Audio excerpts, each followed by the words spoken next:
Ce document est produit par l'Université Joseph Fourier Grenoble 1 en collaboration avec la région Rhône-Alpes et l'Université numérique francophone des sciences de la santé et du sport. Bonjour, si vous avez bien compris comment s'organise le cytosquelette d'actine et comment les différentes protéines de liaison de l'actine régulent la polymérisation, alors dans ce nouveau chapitre, on peut aborder maintenant les différentes fonctions cellulaires liées aux microfilaments d'actine. Le cytosquelette d'actine joue un rôle prépondérant dans le maintien de la forme des cellules. Par exemple, les microfilaments forment l'armature des microvillosités. Le rôle de ces microvillosités dans l'organisme est d'augmenter la surface cellulaire apicale au niveau du tube digestif et ainsi d'améliorer la capture des nutriments. Comme vous pouvez le voir sur l'image de microscopie électronique à balayage présentée à gauche de la diapositive, la bordure en brosse des cellules épithéliales digestives est formée de nombreuses microvillosités.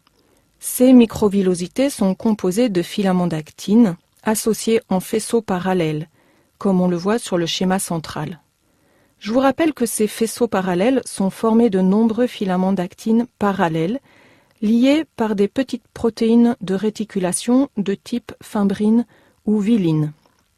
Ils sont orientés avec leur extrémité positive en position distale, c'est-à-dire proche de la membrane plasmique. À cette extrémité, les filaments sont stabilisés par des protéines de coiffage, en l'occurrence ici, il s'agit de la protéine CAPZ. Donc ils ne peuvent plus s'allonger puisque l'encombrement stérique réalisé par les protéines de coiffage empêche la fixation de nouveaux monomères d'actine G. Les filaments des microvillosités sont ancrés de façon perpendiculaire sur un réseau de filaments périphériques sous-membranaires appelés actine corticale.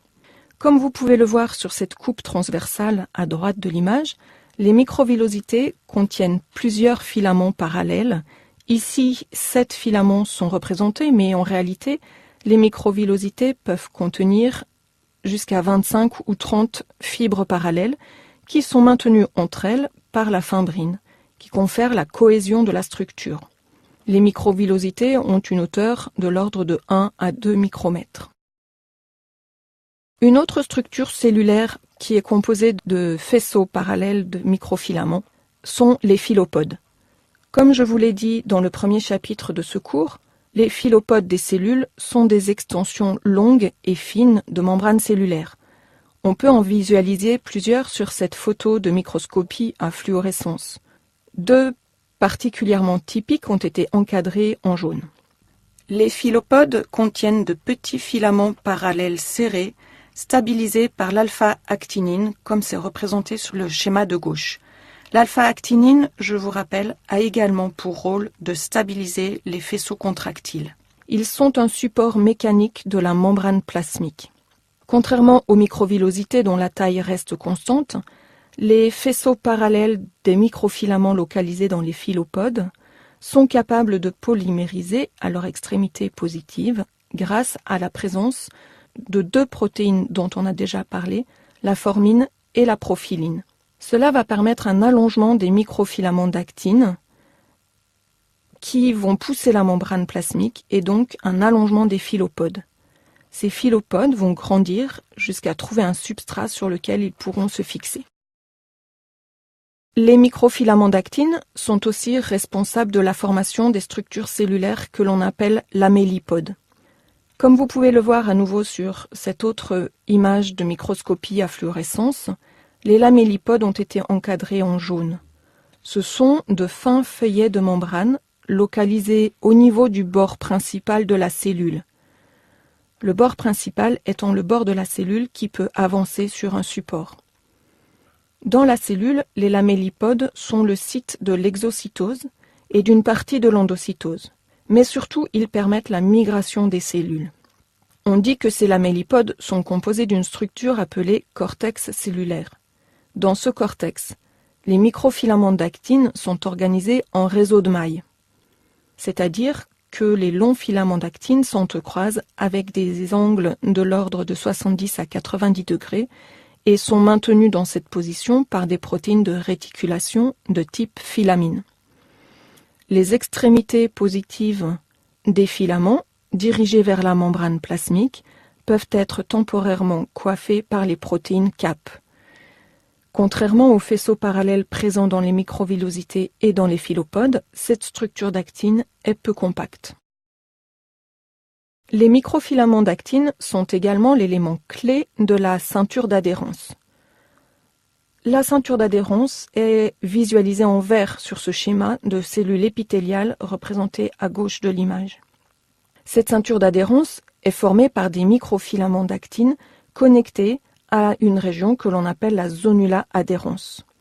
Si on zoome sur cette partie, ce qui est présenté au centre de l'image, on peut voir que les filaments d'actine sont arrangés sous forme de faisceaux contractiles. Rappelez-vous que les faisceaux contractiles sont composés de fibres d'actine parallèles ayant leur polarité opposée et avec un espacement lâche qui est maintenu par des molécules de myosine, comme ici la myosine 2 par exemple, et par l'alpha-actinine. Ces faisceaux contractiles s'étendent d'une extrémité à l'autre de la cellule et peuvent se contracter par glissement d'un filament d'actine par rapport à l'autre. Et c'est le rôle de la myosine 2 que l'on a déjà vu. Pour que ce mouvement induise une contraction de la cellule, il faut que les filaments d'actine soient maintenus au niveau des membranes plasmiques. Et cela est obtenu grâce à des complexes protéiques à base de cadérine que l'on voit représentés entre les cellules. Comme on le voit sur ce schéma de droite encadré en rose, les cadérines sont des protéines qui ont un domaine transmembranaire et une région extracellulaire qui est composée de 5 domaines similaires, répétés, capables de lier une autre molécule de cadérine de la cellule adjacente. Les cadérines possèdent également un court domaine cytoplasmique sur lequel est fixé un complexe protéique à base de bêta et d'alpha-caténine. Les filaments d'actine se lient à cette alpha-caténine. Ce schéma des complexes à base de cadérine est extrêmement simplifié, mais il vous suffit pour comprendre la fonction de la ceinture d'adhérence. Comme les faisceaux contractiles d'actine sont connectés à ces complexes à base de cadérine situés de part et d'autre de la cellule, et qu'ils relient deux cellules adjacentes entre elles grâce aux interactions des régions extracytoplasmiques des cadérines, la ceinture d'adhérence permet d'une part la cohésion des tissus en renforçant l'intégrité cellulaire, et également il permet à l'épithélium de résister aux agressions mécaniques.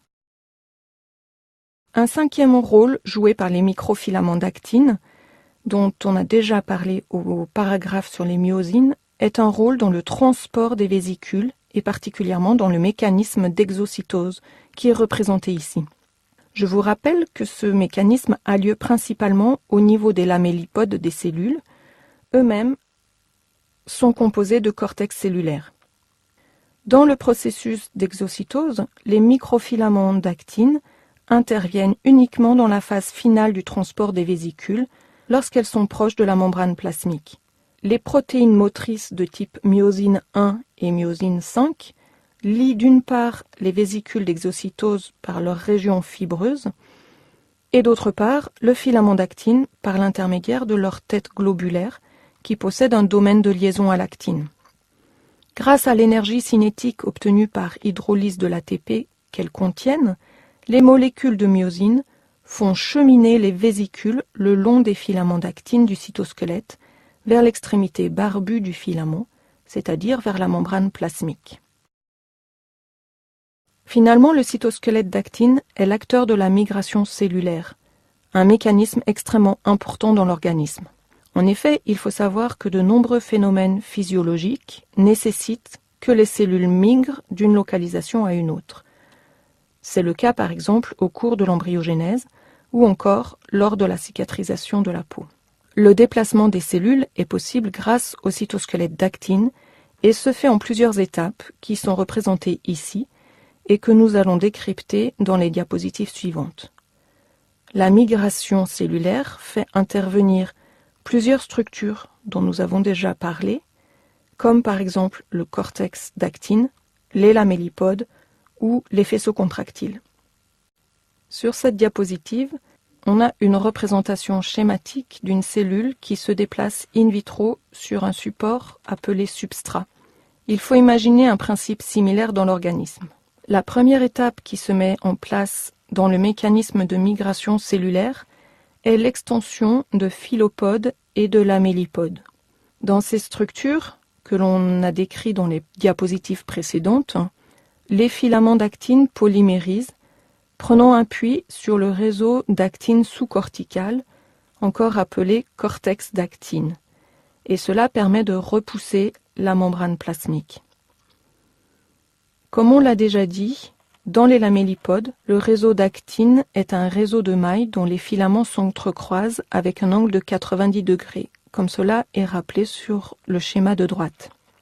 Lorsque la cellule reçoit un message de stimulation de la migration cellulaire, une cascade de signalisation se met en place dans la cellule.